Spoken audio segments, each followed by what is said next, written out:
Hoje eu queria falar com vocês sobre conselhos para uma vida cristã relevante. Alguns conselhos para uma vida cristã relevante. E aí você pode trocar esse vida cristã relevante para juventude relevante, ou adolescência relevante, ou aqueles que são mais velhos aí, né? Um momento adulto ou coroa relevante. Amém? Abra sua Bíblia comigo na primeira carta de Paulo aos Coríntios, capítulo de número 16, para a gente poder conversar um pouquinho. Tem bastante coisa para falar, mas eu vou tentar ser sucinto para a gente não alongar demais. 16 de 1 Coríntios, capítulo 13.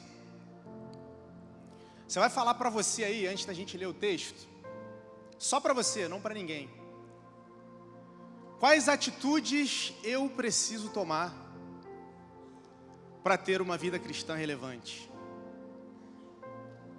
Fala para você mesmo aí.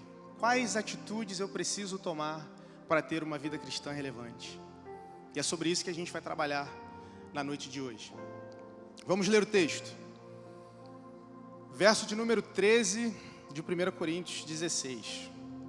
O texto diz assim: fiquem alertas, permaneçam firmes na fé, mostrem coragem, sejam fortes, façam todas as coisas com amor.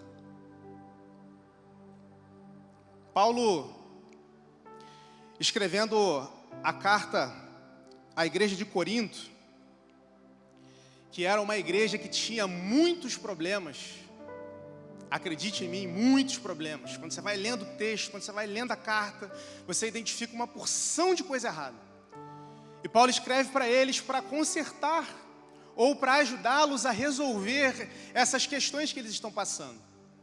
E do capítulo 1 até o capítulo 14, mais ou menos, ele está tratando de questões de atitudes. Ele está tratando com eles de questões que eles precisam melhorar em relação à atitude, à forma que eles viviam. No capítulo 15, Paulo vai tratar de um assunto mais teológico, ele vai falar da ressurreição, que a gente vai falar ainda hoje. E aí no finalzinho da carta, ele vem com esses conselhos, que na verdade são mais algumas exortações, e no sentido imperativo, coisas que eles deveriam fazer durante a caminhada cristã deles, durante a vida cristã deles.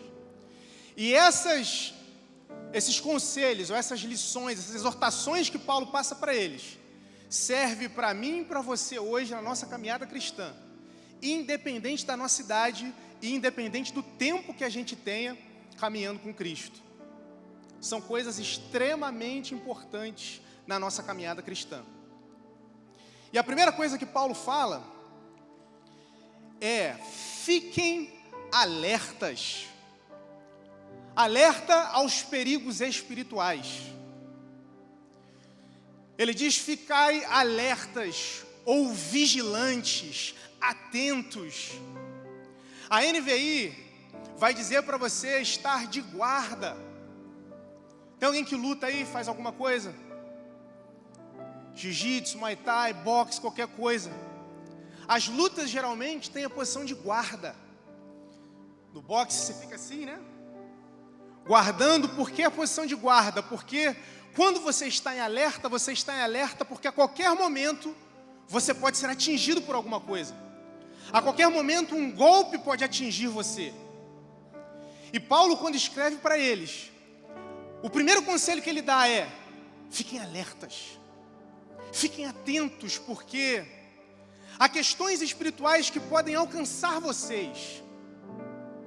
Quando você lê a carta de 1 Coríntios, você vê uma série de coisas que estava afetando a igreja de Corinto. Uma série de coisas. Imoralidade sexual,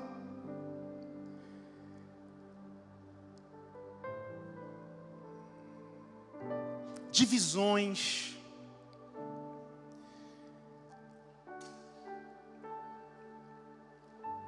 o fato de deixarem às vezes, ou não se importarem com os outros, quando ele começa a falar sobre o alimento dos ídolos, as pessoas não se importavam com o que o outro pensava.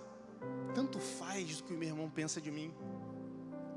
Falta de amor e tantas outras coisas que ele vai tratar, que ameaçavam a estabilidade da caminhada cristã deles, a estabilidade da igreja de Corinto.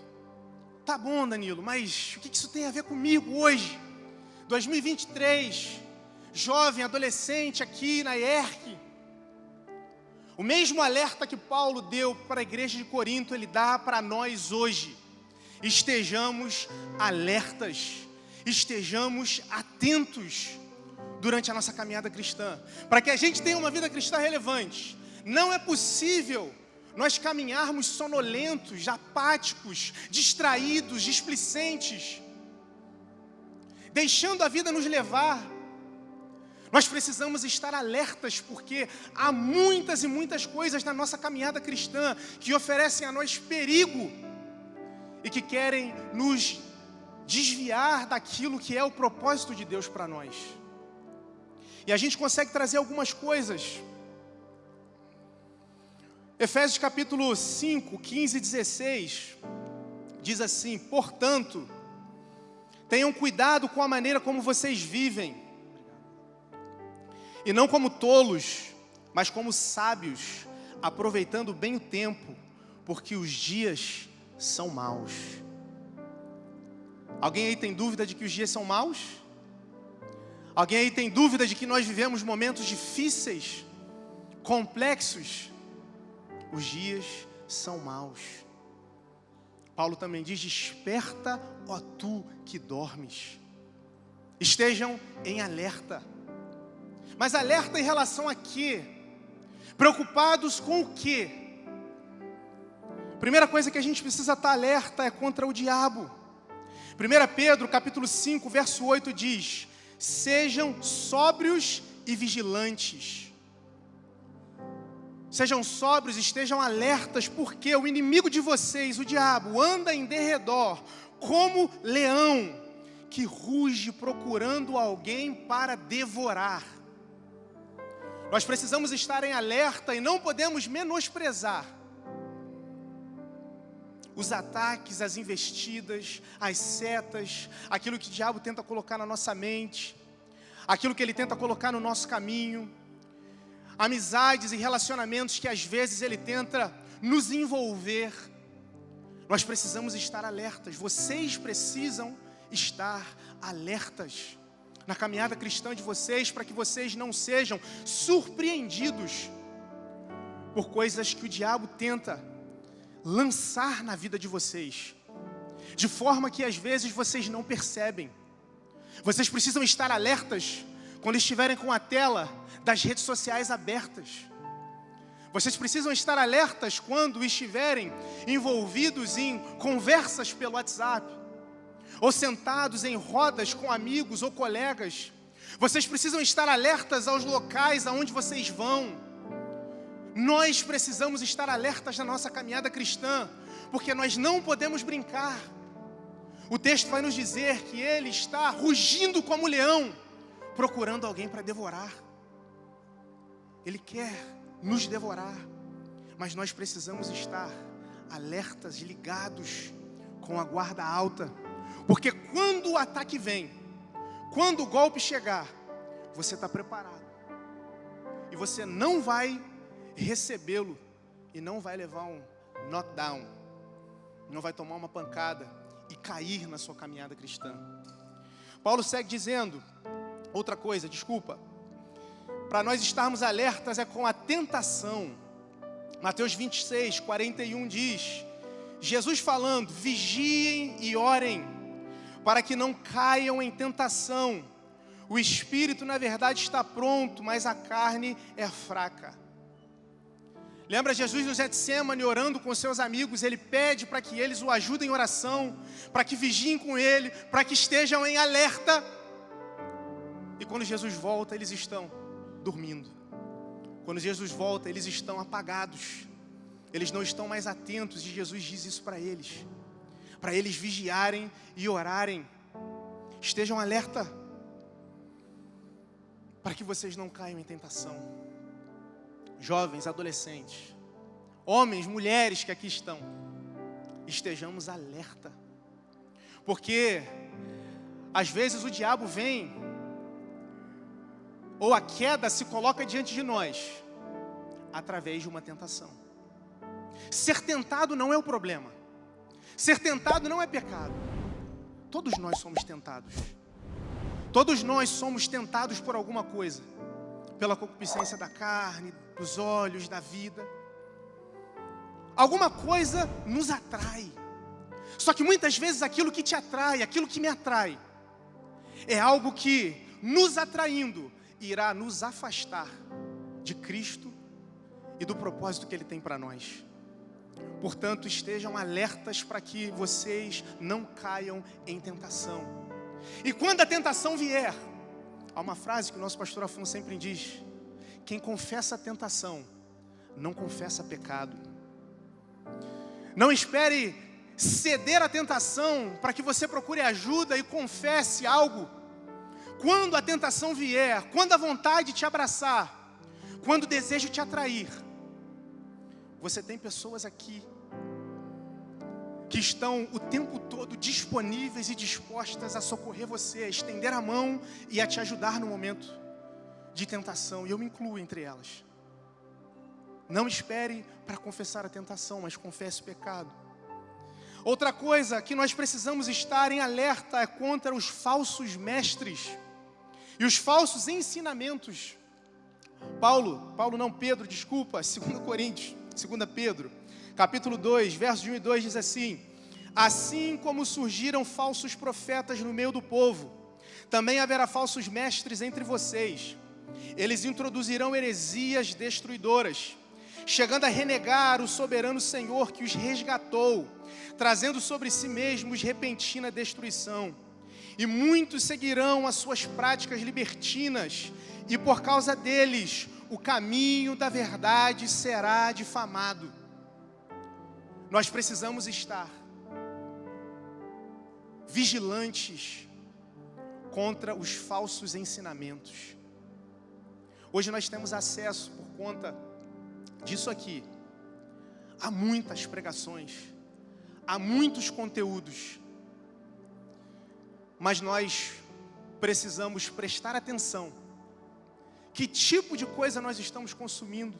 Que tipo de ensinamento, que tipo de alimento nós estamos absorvendo? Porque a igreja de Corinto sofria disso. E vocês vão perceber que por causa de alguns ensinamentos errados que receberam, eles estavam tendo atitudes erradas e perdendo uma das coisas mais importantes que nós temos na nossa caminhada cristã. Mais à frente a gente vai falar disso. Estejam atentos, alertas e tomem cuidado com tudo aquilo que vocês consomem, com aquilo que vocês ouvem, não só secular, mas também no meio cristão. Porque às vezes um ensinamento errado, um alicerce que é colocado de forma errada, vai fazer com que você lá na frente tenha práticas erradas, crenças que não estão de acordo com o verdadeiro evangelho de Cristo. Então estejamos alertas contra o diabo, contra a tentação e contra os falsos mestres. E aí Paulo segue dizendo assim: permaneçam firmes na fé. Firmeza, solidez na fé cristã. 2 Pedro, capítulo 2, verso 1 e 2 diz: assim como surgiram... eu estou hoje errando tudo aqui, hein? 1 Coríntios, mesmo texto. 1 Coríntios 2, 4 e 5 diz assim: a minha palavra e a minha pregação não consistiram em linguagem persuasiva de sabedoria, mas em demonstração do Espírito e de poder. Paulo está falando, lá no início da carta à igreja de Corinto, que quando ele esteve lá, ensinando a sua palavra, a palavra de Deus, quando ele esteve lá pregando, quando ele esteve lá ensinando a igreja, compartilhando da fé cristã, ele não embasou os seus ensinamentos, ele não embasou a sua pregação em palavras persuasivas, tentando convencê-los, e nem em sabedoria. Porque Corinto era uma cidade greco-romana, e eles tinham uma coisa, né, uma atração para a sabedoria. E Paulo diz para eles: eu não me preocupei com isso, mas a palavra, a pregação, o ensinamento que eu trouxe para vocês, ele consistia em espírito e poder. Demonstração do Espírito Santo e do poder de Deus. Para quê? Para que a fé que vocês têm não se apoiasse em sabedoria humana, mas no poder de Deus. A fé que você, jovem, adolescente, que nós, mais velhos, precisamos ter, é uma fé sólida, é uma fé embasada em demonstração do Espírito e poder de Deus, no Evangelho genuíno de Cristo Jesus, aquele que se entregou e morreu por nós na cruz. Porque quando a nossa fé está embasada e alicerçada nos ensinamentos de Cristo, vocês vão permanecer firmes.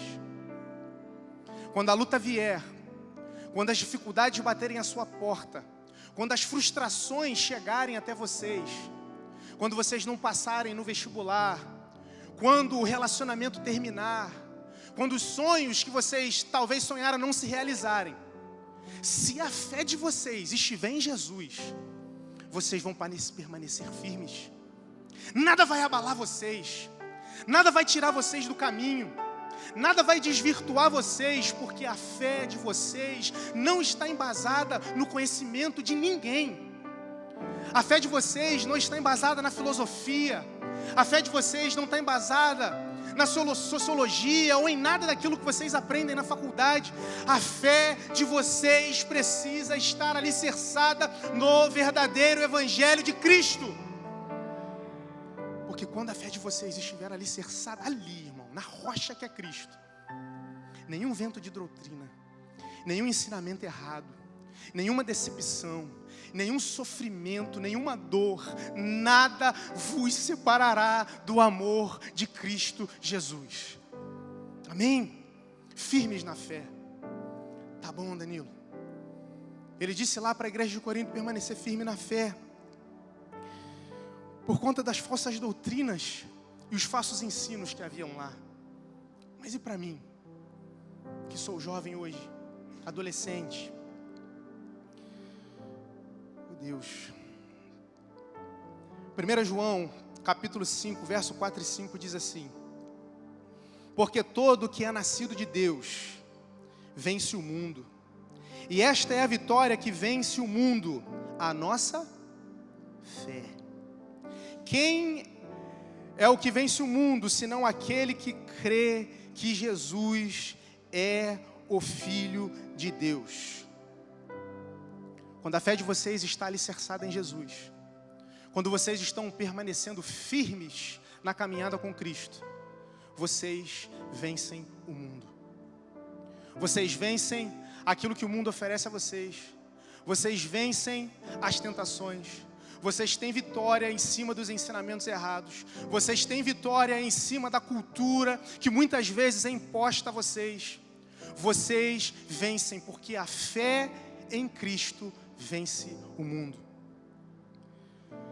Filipenses 1:27 diz: acima de tudo, vivam de modo digno do Evangelho de Cristo, para que, ou indo até aí para vê-los, ou estando ausente, eu ouça a respeito de vocês, que estão o quê? Firmes em um só espírito, como uma só alma, lutando juntos pela fé do Evangelho. Que vocês lutem juntos e que a fé de vocês esteja embasada, alicerçada e descansando sobre o Evangelho de Cristo Jesus. Porque a caminhada de vocês fica mais fácil. Quando essas falsas doutrinas chegam à igreja de Corinto, elas mexem com uma das principais bases da fé cristã. E Paulo dá esse alerta para eles: vocês precisam permanecer firmes no Evangelho de Cristo, vocês precisam permanecer firmes na fé. Porque capítulo 15 de 1 Coríntios vai dizer que eles já não acreditavam mais que a ressurreição existe. Eles já haviam abandonado um dos fundamentos da fé cristã. Porque eles já não se lembravam mais dos ensinos e das pregações de Paulo. Ele precisou escrever para eles. E o capítulo 15 de Coríntios, vamos ler alguns versos. Falei que íamos ler bastante coisa hoje. 1 Coríntios 15, a partir do verso 12, diz assim, projeta para nós: ora, se o que se prega é que Cristo ressuscitou dentre os mortos, como alguns de vocês afirmam que não há ressurreição dos mortos. Eles já estavam dizendo assim: não existe ressurreição. E se não há ressurreição dos mortos, então Cristo não ressuscitou. E se Cristo não ressuscitou, é vã a vossa pregação e é vã a fé que vocês têm. Se Jesus Cristo não ressuscitou dos mortos, a fé que eu tenho não serve de nada.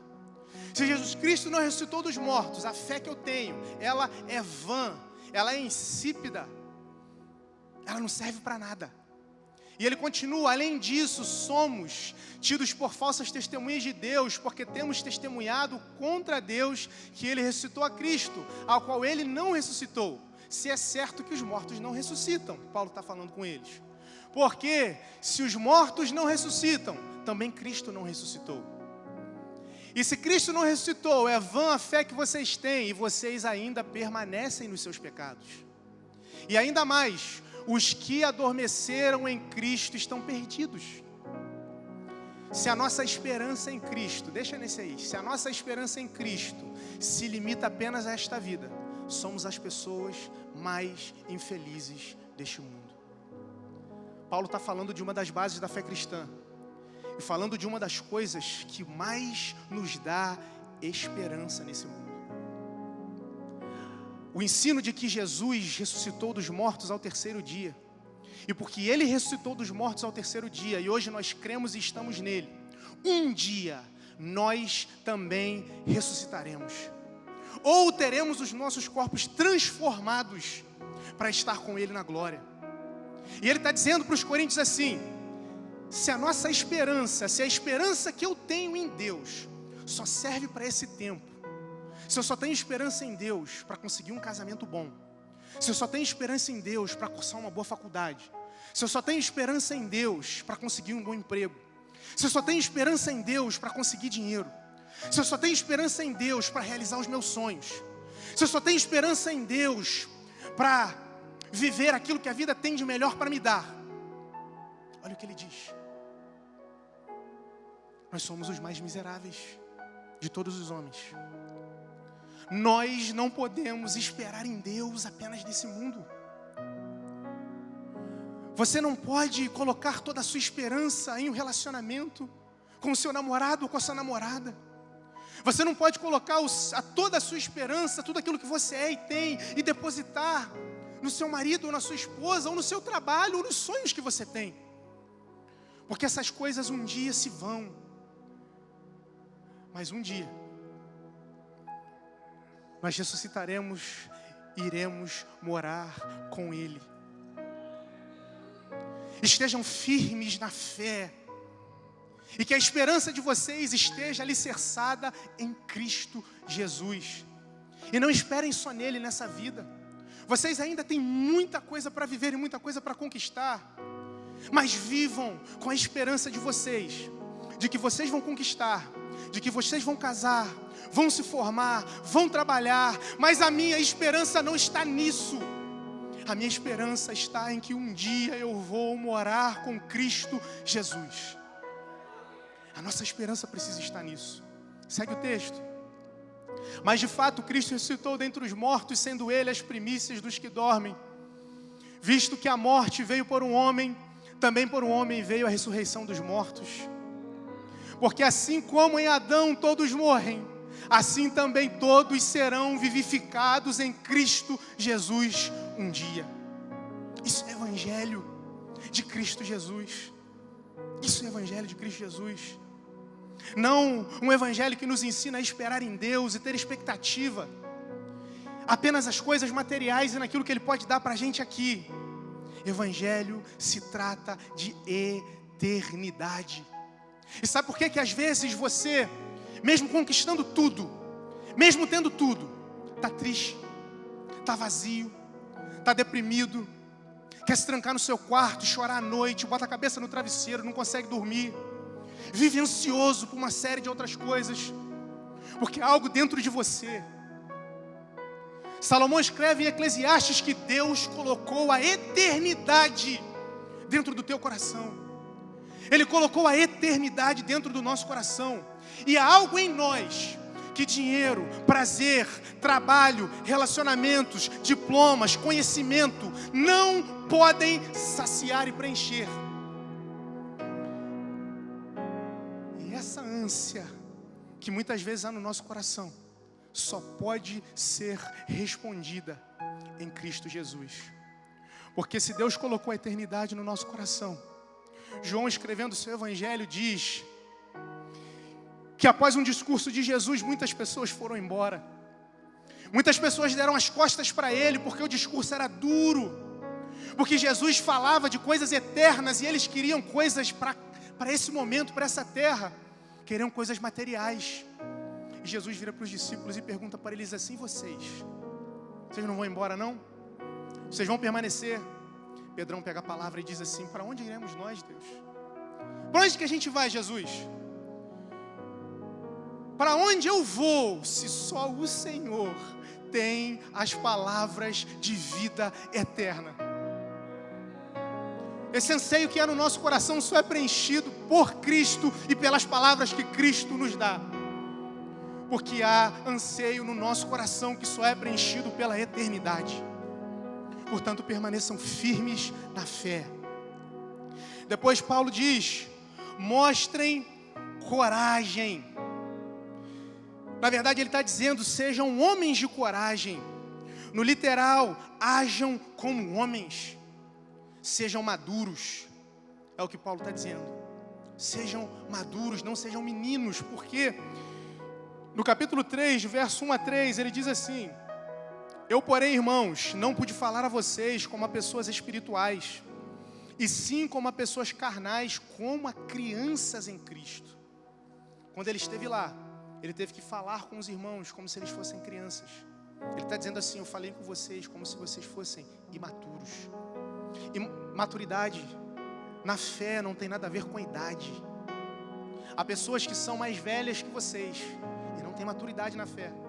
Vocês podem muito bem ser um jovem, um adolescente e ser maduro na fé, porque isso foi desenvolvido na sua caminhada e no seu relacionamento com Cristo. E ele continua dizendo: eu lhes dei leite para beber, não pude alimentá-los com comida sólida, porque vocês ainda não podiam suportar, nem ainda agora podem, porque vocês ainda são carnais. Porque, olha o que ele disse, algumas características de imaturidade.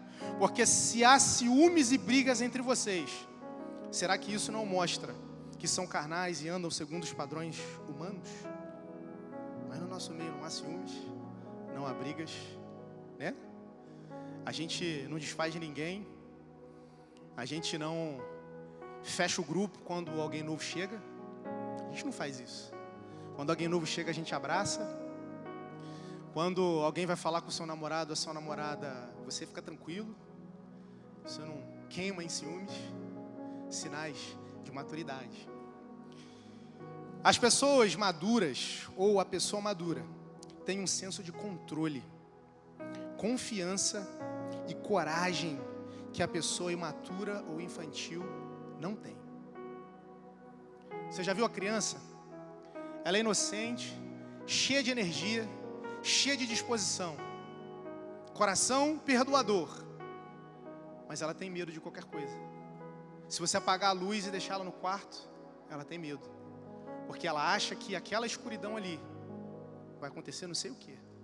Mas as crianças têm medo de muitas coisas que, quando alcançam maturidade, que quando alcançam uma certa idade, elas percebem que aquilo que elas temiam, elas não precisam temer mais. Maturidade gera em nós estabilidade espiritual. Maturidade gera em nós firmeza espiritual. Maturidade gera em nós controle que às vezes quando somos imaturos não temos. E a gente faz igual as crianças, bate o pé, chora, grita, porque a gente não recebeu e não tem aquilo que gostaria de ter recebido e ter. Mas quando a gente vai amadurecendo, a gente entende que às vezes Deus vai dizer não. Quando a gente vai amadurecendo, a gente entende que quando nós oramos, se a nossa oração não estiver de acordo com a vontade dEle, Ele não vai dar, cara. Ele não vai fazer. E a maturidade faz com que você olhe para aquilo e diga assim, tá bom, Deus, o Senhor não fez, o Senhor não deu, mas o Senhor continua sendo Deus, o Senhor continua sendo meu Senhor, o Senhor continua sendo aquele que me salvou, que morreu por mim, e nada mudou. Eu permanecerei firme na fé e na minha caminhada cristã. Não vou fazer birra, não vou gritar e espernear. Eu posso até chorar de tristeza, porque o Senhor não fez o que eu queria e não deu o que eu queria, mas a fé permanece. Que vocês se tornem jovens e adolescentes, e que nós mais velhos nos tornemos homens e mulheres maduros na fé e na caminhada cristã. E quando as coisas não acontecerem, a gente vai gritar e dizer como Abacuque disse, pode dar tudo errado, pode nada acontecer do jeito que eu gostaria, eu posso não casar com quem eu queria, eu posso não conseguir namorar com quem eu queria namorar, eu posso não fazer a faculdade que eu gostaria e nem conseguir o emprego que eu gostaria de ter. Os meus sonhos talvez não se realizem, aqueles que eu mais queria. Todavia, oh aleluia, a minha alegria vem do Senhor, e eu me alegrarei no Senhor todos os dias da minha vida. Amém? Glória a Deus. Maturidade gera em nós coragem.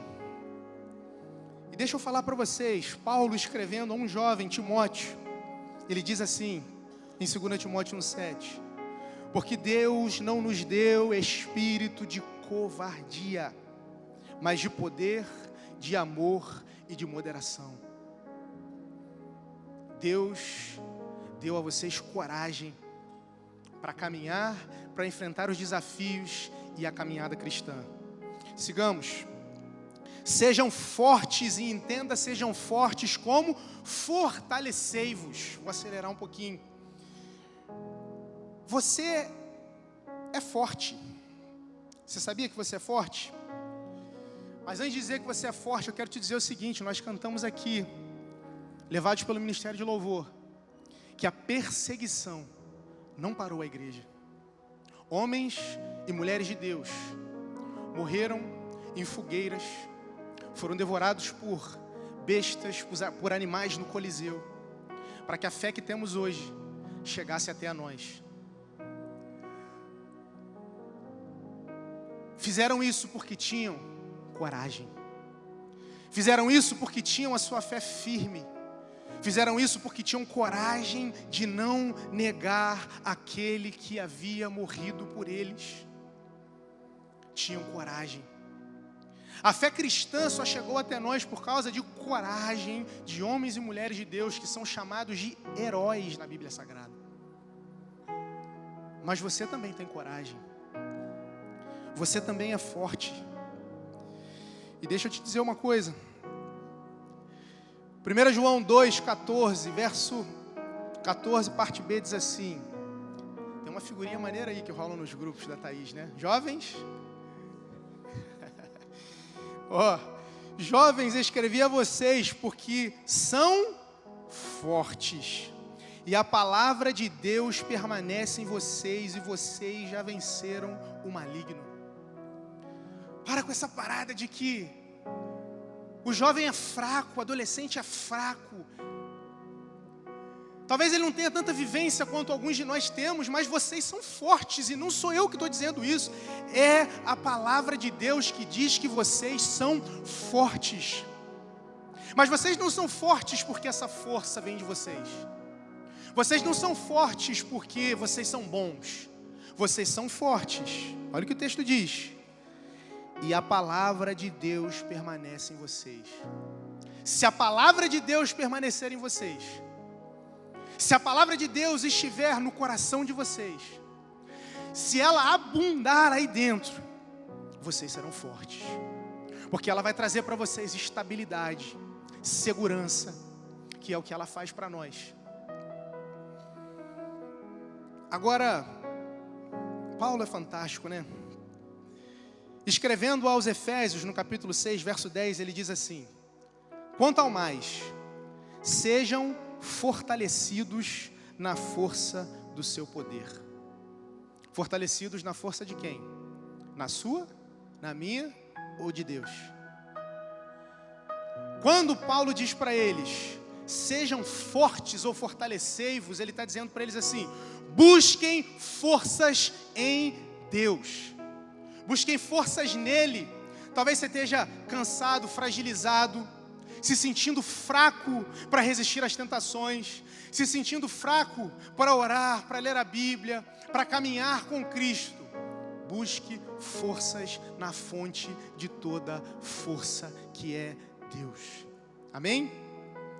Depois ele diz para a gente caminhar para o final, e se o Ministério de Louvor quiser subir, fica à vontade. Depois dele dizer para que eles estivessem em alerta, para que eles permanecessem firmes na fé, para que eles tivessem coragem e fossem fortes, ele diz para eles o seguinte: façam todas as coisas com amor.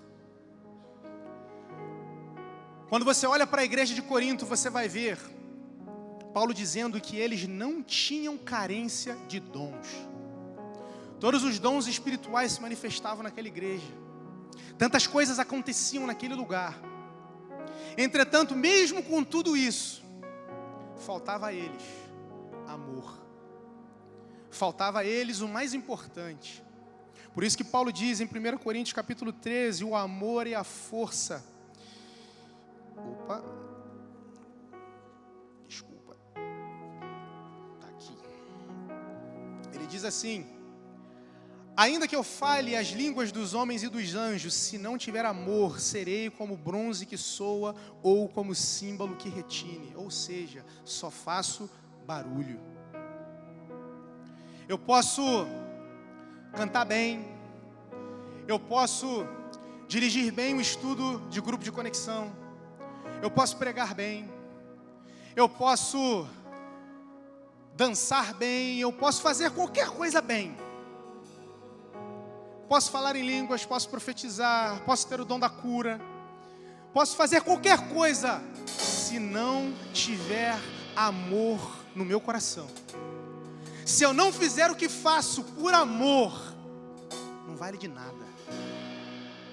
Se não transbordar amor, se eu não estiver aqui compartilhando a palavra de Deus com vocês, com amor em meu coração para transmitir a verdade de Deus para vocês, não vale de nada. Tudo aquilo que nós fazemos, Paulo está dizendo, tudo que vocês fizerem, façam com amor. Estudem com amor, trabalhem com amor, venham à igreja com amor, leiam a Bíblia com amor, orem com amor, se relacionem com as pessoas com amor, se relacionem com Deus com amor, que o amor de Cristo jorre da vida de vocês. Só que nós não temos esse amor. Nós não temos condições de ter esse amor. Se nós não temos, por que Paulo diz para eles, façam tudo com amor? 1 João capítulo 4, verso 18 diz assim: no amor não existe medo. Há medo no seu coração? Você tem medo do futuro? Você tem medo das decepções? Você tem medo de que aquilo que você deseja não se realize? Você tem algum medo que às vezes assolam você e tomam conta do seu coração? Você precisa do amor que só Cristo pode dar. Você precisa estar cheio do amor que só vem da fonte do amor. Porque quando nós estivermos cheios desse amor, o medo vai embora do meio do seu coração. Porque a Bíblia nos diz que no amor não existe medo, pelo contrário, o perfeito amor lança fora todo medo. E perfeito amor só há em Cristo Jesus. Nós não conseguimos amar na perfeição. Nós não temos amor com perfeição. Amor perfeito só vem de Deus para conosco, porque Ele é a fonte do amor. 1 João 4,19, versículo seguinte, diz assim: nós amamos porque Ele nos amou primeiro. Você só tem condição de amar esse amor porque Ele te amou e me amou primeiro. Ele primeiro derramou o seu amor em nós, através de Cristo Jesus na cruz. E quando esse amor chega a nós, vindo diretamente da fonte, nós conseguimos colocar amor em tudo aquilo que fazemos. Amor de Deus e amor ao próximo. Quando esse amor vem, a gente consegue cumprir aquilo que Jesus disse para nós. Para amar a Deus sobre todas as coisas e ao próximo como a ti mesmo. O verso seguinte de 1 João 4 diz assim: se alguém disser amo a Deus, mas odiar o seu irmão, esse é mentiroso. Não dá para dizer que nós amamos a Deus se nós não amamos o nosso irmão.